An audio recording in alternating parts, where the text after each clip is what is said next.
আজকে আমাদের আকাবির শাইখুল হাদিস ইবনে শাইখুল হাদিস আল্লামা মামুনুল হক, যাকে কিনা পুরো এশিয়া মহাবিশ্বে একজন ছাত্র নেতা ধরা হয়, যাকে কিনা পুরো এশিয়া মহাদেশে একজন আকাবির হিসেবে গণ্য করা হয়, তাকে সোনারগাঁয়ে থেকে ষড়যন্ত্রমূলকভাবে অপমানিত করা হয়েছে। কোথায় তোমরা? আজ আসো, দেখো সে বীরের বেশে সোনারগাঁয়ে আসতেছে, বীরের বেশে পদার্পণ করতেছে। তোমরা আসো, দেখি তোমরা আবার কত ষড়যন্ত্র করতে পারো। আসসালামু আলাইকুম ওয়া রাহমাতুল্লাহ, নাহমাদুহু ওয়া নুসাল্লি আলা রাসূলিহিল কারীম, আম্মা বাদ। আমাদের যখন স্বৈরাচার বিরোধী আন্দোলন শুরু হয়, প্রথম এটা স্বৈরাচার বিরোধী আন্দোলন ছিল না। আমরা আমাদের ন্যায্য দাবি আদায়ের জন্য মাঠে লড়াই করেছি, সংগ্রাম করেছি, প্রাণ দিয়েছি। তদ্রূপ যখন স্বৈরাচার সে তার গদি নিয়ে এতটাই ব্যস্ত হয়ে গিয়েছিল যে সে সাধারণ জনতার যেই জন্য সে তার মসনদে বসেছে, সে তার মসনদকে টিকিয়ে রাখার জন্য আপনি, আমি, আমাদের মতন সাধারণ জনতার কথা একবারও ভাবিনি।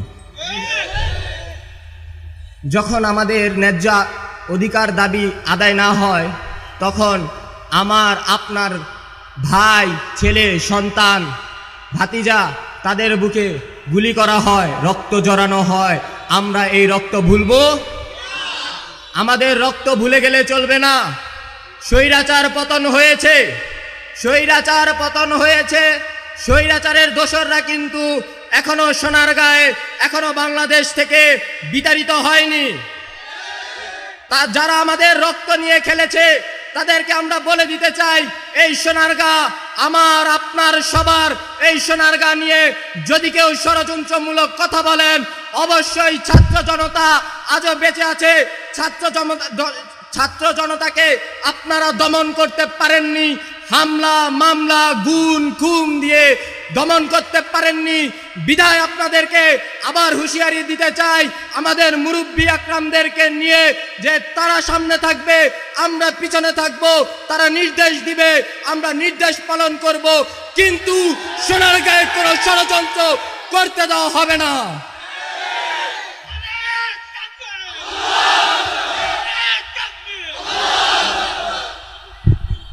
আমাদের নারায়ণগঞ্জে আন্দোলন, পুরো নারায়ণগঞ্জে আন্দোলন শুরু হয় 15 তারিখে।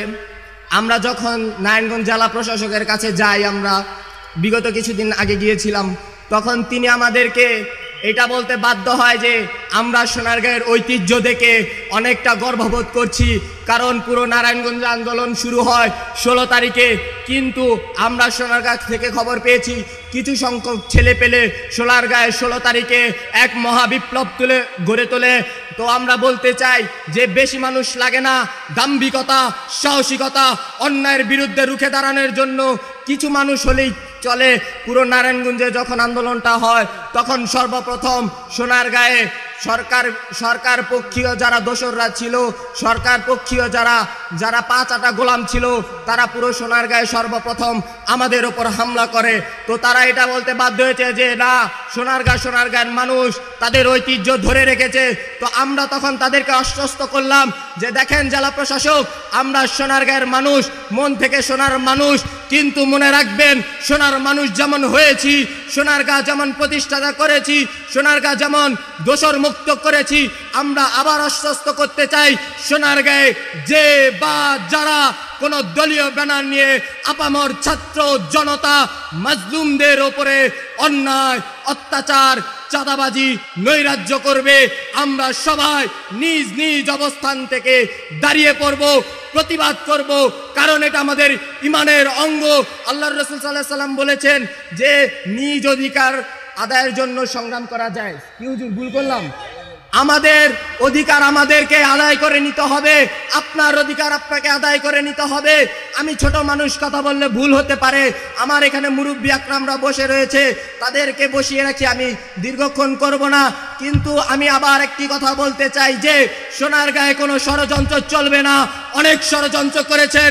আজকে আমাদের আকাবির শাইখুল হাদিস ইবনে শাইখুল হাদিস আল্লামা মামুনুল হক সাহেব আসতেছে, যাকে কিনা পুরো এশিয়া মহাবিশ্বে একজন ছাত্র নেতা ধরা হয়, যাকে কিনা পুরো এশিয়া মহাদেশে একজন আকাবির হিসেবে গণ্য করা হয়, তাকে সোনারগাঁও থেকে ষড়যন্ত্রমূলকভাবে অপমানিত করা হয়েছে। কোথায় তোমরা? আজ আসো, দেখো সে বীরের বেশে সোনারগাঁও আসতেছে, বীরের বেশে পদার্পণ করতেছে। তোমরা আসো, দেখি তোমরা আবার কত ষড়যন্ত্র করতে পারো, তোমরা আবার কত অন্যায় করতে পারো। সে আসতেছে, সে আসবে, আমরাও তাকে শুভেচ্ছা দিয়ে বরণ করে নেব। আমি আমার বক্তব্য এখানে শেষ। নারে তাকবীর। মামুনুল হকের ভয় নাই, আসপথ ছাড়ি নাই, আসপথ ছাড়ি নাই, মামুনুল হকের ভয় নাই। তাকবীর। আল্লাহু আকবার। মামুনুল হক এগিয়ে চলো, আমরা আছি তোমার সাথে। বক্তব্য বাকি আছে, এরপরও কোনো ছাত্র জনতা থাকলে বক্তব্য দেওয়ার জন্য আমাদের তরফ থেকে স্বাগত। কেউ থাকলে আমি আপনাদেরকে আবারও বলতে চাই, আমি এখানে কোনো বক্তব্য দিতে আসিনি, কিন্তু আমি একজন ছাত্র, আমি একজন ইলমের অধিকারী হিসেবে আপনাদেরকে আবারও বলতে চাইছি যে আমাদের বাংলাদেশ নিয়ে কিন্তু আবারও ষড়যন্ত্র হচ্ছে। একটি কথা মনে রাখবেন যে স্বাধীনতা অর্জনের চেয়ে কিন্তু স্বাধীনতা রক্ষা অনেকটা বড় গুরুত্বপূর্ণ দায়িত্ব। আমি আবার আপনাদেরকে বলতে চাই, আপনারা ঐক্যের হাত ধরবেন কখন? যখন কিনা দেখবেন সোনারগাঁও বাংলাদেশ নিয়ে ষড়যন্ত্র হচ্ছে, তখন আপনারা স্লোগান তুলবেন, আমরাই লড়ব, আমরাই লড়ব, আমরাই লড়ব। বাংলাদেশ ভয় নাই, বাংলাদেশ ভয় নাই, সোনারগাঁও ভয় নাই। আমি আমার বক্তব্য এখানে রেখে সবার কাছে ক্ষমা সুন্দর দৃষ্টি আকর্ষণ করছি। যদি কোনো ভুল ভ্রান্তি হয়ে যায়, আমাকে আপনার ছেলে, আমাকে আপনার ভাই, আমাকে আপনার নাতি, আমাকে আপনার ভাতিজা হিসেবে ক্ষমা সুন্দর দৃষ্টি করবেন। এবং আমি বিনীতভাবে আবার ক্ষমা চাচ্ছি যে আমি আমার মুরব্বীদের বসিয়ে রেখে এখানে অযোগ্য নগণ্য আমি একজন কথা বলছি। আমি ক্ষমা প্রার্থী এবং আমি আপনাদের থেকে বিদায় নিচ্ছি। আসসালামু আলাইকুম রহমতুল্লাহ। সমাবেশ ত্রাণ কার্যক্রমকে জোরদার করার জন্য একটি প্রস্তুতি সমাবেশ, পাশাপাশি মহান আল্লাহ রাব্বুল আলামিনের দরবারে কায়েমুল বাক্যে আমাদের কেন্দ্রীয় নেতৃত্বের তত্ত্বাবধানে ওনাদের দোয়া মুনাজাতের মাধ্যমে আমরা আল্লাহর কাছে দোয়া করব যেন আল্লাহ রাব্বুল আলামিন আমাদের উপর থেকে বিপদকে সরিয়ে নেন। এই জন্য আমাদের এই আয়োজন একটি দোয়ার মাহফিলে পরিণত হয়েছে এবং ব্যাপকভাবে আমরা ত্রাণ কার্যক্রমকে করার জন্য এটা একটি প্রস্তুতি সমাবেশ। সুতরাং যারা এক একজন এক একভাবে মন্তব্য করছেন, অত্যন্ত দুঃখ প্রকাশ করছি। আমরা বন্যা দুর্গত এলাকার মানুষদের জন্য আমরা দুঃখ প্রকাশ করছি, সমবেদনা জ্ঞাপন করছি। পাশাপাশি আমরা আমাদের কার্যক্রম শুরু করে দিয়েছি। সংগ্রামী উপস্থিতি, হেফাজতে ইসলাম বাংলাদেশ প্রসঙ্গে এক মিনিট আপনাদের দৃষ্টি আকর্ষণ করছি।